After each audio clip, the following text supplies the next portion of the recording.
Crime की दुनिया में ढेरों ऐसी कहानियां हैं जिसमें कभी माँ गुनहगार होती है, कभी पिता गुनहगार होता है, कभी भाई गुनहगार होता है, कभी पति तो कभी पत्नी गुनहगार होती है। समझ नहीं आता ऐसा कौन सा रिश्ता है जो गुनाह के इस रास्ते से दूर है। आज की कहानी एक ऐसी घटना है जिसने गुवाहाटी ही नहीं बल्कि पूरे हिंदुस्तान को दहला दिया और हर व्यक्ति को एक बार सोचने पर मजबूर कर दिया, क्या सच में कोई ऐसा कर सकता है, इस हद तक गिर सकता है। तो नमस्कार साथियों, कैसे हैं आप। मैं हूं आरची, आज फिर एक नई घटना के साथ।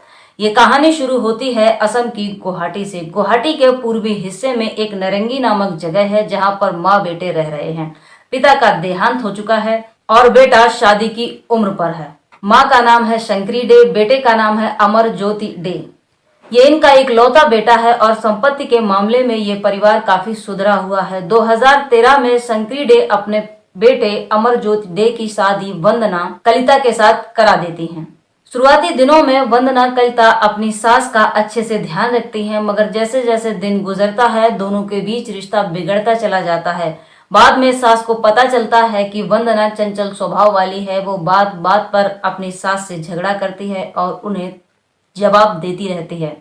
गुवाहाटी शहर के बीचों बीच चांदमारी इलाके में शंकरी डे की 5 इमारतें हैं। बड़ी ही शानदार इमारतें हैं। ये पांचों इमारतें किराए पर उठाई जाती हैं और इस किराए का लेखा जोखा शंकरी डे के भाई के पास रहता है। जब वंदना का अपनी सास के साथ रिश्ता ज्यादा बिगड़ने लगता है तो शंकरी डी वंदना का साथ छोड़ने को तैयार हो जाते हैं और चांदमारी इलाके की 5 बिल्डिंग में से किसी एक बिल्डिंग में जाकर के रहने लगती हैं। फिर वंदना अपने पति के साथ नरेगी के मकान में ही रहती है। ये दोनों अपनी जिंदगी अच्छी खासी गुजार रहे थे। एक दूसरे को पाकर दोनों खुश हो रहे थे। इस शादी को लगभग 5-6 साल बीत जाते हैं। अमर को अपनी पत्नी वंदना पर शक होने लगता है, इसलिए वो अपनी पत्नी को समझाता है और कहता है कि इस तरह की हरकतें मत करो कि हमारे परिवार की बदनामी हो। लेकिन वंदना कहती है, मुझे इससे कोई फर्क नहीं पड़ता है, ये आदत तो मेरी बरसों पुराने है, कॉलेज के जमाने की है।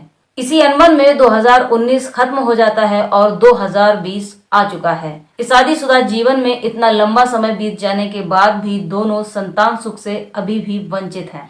अब अमरजोत को कंफर्म हो गया था कि कोई ऐसा लड़का है जिसके साथ वंदना का अफेयर चल रहा है। कुछ दिनों तक वो वंदना पर निगरानी करता है तो उसे पता चलता है कि जब वो घर से बाहर निकल जाता है तो वंदना एक लड़के को फोन करके घर में बुलाती है और उसके साथ अपना टाइम बिताती है। अमर जब वंदना से उस लड़के के बारे में पूछता है तो वंदना कहती है उसका नाम धनजीत डेका है। अमर फिर से वंदना को समझाता है कि वो इस तरह उसके परिवार की बदनामी न करे। अब अमर एक अंतिम डिसीजन लेता है और वंदना से कहता है कि या तो तुम मुझे डाइवोर्स दे दो या फिर इस धनजीत को छोड़ दो। इस तरह से हम दोनों अपनी जिंदगी में खुश रह पाएंगे और आगे बढ़ पाएंगे। लेकिन वंदना अपने पति और प्रेमी में से किसी को भी छोड़ने को तैयार नहीं थी। अब तक 2020 खत्म हो चुका था और 2021 अपनी दस्तक दे चुका था। 2021 में अमर वंदना से सख्ती के साथ कहता है कि अगर उसने धनजीत को नहीं छोड़ा तो वह उसे डाइवोर्स दे देगा। अगर वो अपनी मर्जी से डाइवोर्स नहीं देना चाहती है तो वो कोर्ट जाकर के उसकी हरकतों से डाइवोर्स ले लेगा। इस पर वंदना अमर से समय मांगती है कि उसे थोड़ा समय चाहिए सोचने विचारने का। वो अपना फैसला थोड़े दिन बाद सुना देगी। इसके लिए अमर वंदना को अगस्त तक का समय देता है। वंदना ये सारी बातें अपने प्रेमी धनजीत को बताती है। अब दोनों मिलकर अमर को मारने का फैसला ले लेते हैं। अब वंदना और धनजीत दोनों अमर को मारने की प्लानिंग करते हैं क्योंकि अमर के पास करोड़ों की प्रॉपर्टी थी और वंदना किसी भी हाल में प्रॉपर्टी गंवाना नहीं चाहती थी। फिर दोनों सोचते हैं कि अगर अमर मर भी गया तो भी उन्हें ये प्रॉपर्टी नहीं मिलेगी क्योंकि ये सारी प्रॉपर्टी इस समय उसकी सास शंकरी डे के नाम पर है। इसलिए अब इस प्लान में सास की भी हत्या को शामिल किया जाता है। अब धनजीत अपने मित्र को फोन लगाता है जिसका नाम है अरूप दास। अरूप दास को पैसे का लालच दिया जाता है और उसे इस प्लान में शामिल कर लिया जाता है। प्लान के मुताबिक वंदना 17 अगस्त को अपनी सास से मिलने के लिए जाती है और वहां फोन करके अरूप दास को उसी मकान में बुला लेती है। अब वंदना और अरूप दास दोनों मिलकर शंकरी डे का गला घोट देते हैं और उनकी हत्या कर देते हैं। इसके बाद उस शव को बाथरूम में ले जाते हैं, उसके छोटे छोटे टुकड़े करते हैं और पन्नियों में पैक करते हैं। ये काम करने के बाद पूरे घर की अच्छे से सफाई करते हैं और इन पन्नियों को जाकर के फ्रिज में रख देते हैं। अब वंदना वहां से वापस आ जाती है अपने पति अमर के पास, बाकायदा बड़ी शांति से रहने लगती है। धीरे धीरे करके 3 दिन बीत जाते हैं। अब चौथा दिन यानी 21 अगस्त 2022 का शुरू होता है। वंदना अपने प्रेमी धनजीत को फोन लगाती है और कहती है प्लान के मुताबिक अब दूसरा पड़ाव आ गया है। इस पर धनजीत वहां पर आता है और दोनों मिलकर अमर का गला दबा देते हैं, दम घोट देते हैं और उसकी मौत हो जाती है। इसके बाद अमर का शव भी दोनों बाथरूम में ले जाते हैं। शव के छोटे छोटे पार्ट करते हैं, पन्नियों में भरते हैं और पन्नियों को फ्रिज में रख देते हैं। बकायदा फिर पूरे घर की सफाई करते हैं। सफाई के दौरान वंदना अपने प्रेमी के मित्र को फोन लगाती है और कहती है कि चांदमारी में जो पन्नियां सास की रखी हुई हैं उन्हें एक गाड़ी में डाले और लेकर के उसके घर आ जाए। प्रेमी का दोस्त ऐसा ही करता है, उन पन्नियों को गाड़ी में डालता है और सीधा वंदना के घर पहुंच जाता है। जब वो गाड़ी वंदना के घर जाती है तो वंदना का प्रेमी और वंदना दोनों मिलकर के अमर की पन्नियों को गाड़ी में डालते हैं और गाड़ी गुवाहाटी से निकल पड़ती है। ये गाड़ी गुवाहाटी से निकलकर लगभग 150 किलोमीटर आगे जाती है मेघालय की तरफ और मेघालय से आगे बढ़ती है चेरापूंजी की तरफ और वहीं चेरापूंजी की पहाड़ियों पर ये एक एक करके पन्नियों को फेंकना शुरू कर देते हैं। जब सारी पन्नियां खत्म हो जाती हैं तो वंदना के प्रेमी का मित्र खाड़वाला इलाके में चला जाता है। धनजीत तीनसुखिया के लिए निकल जाता है और वंदना वापस अपने उसी मकान में आ जाती है जहां वो अमर के साथ रहा करती है।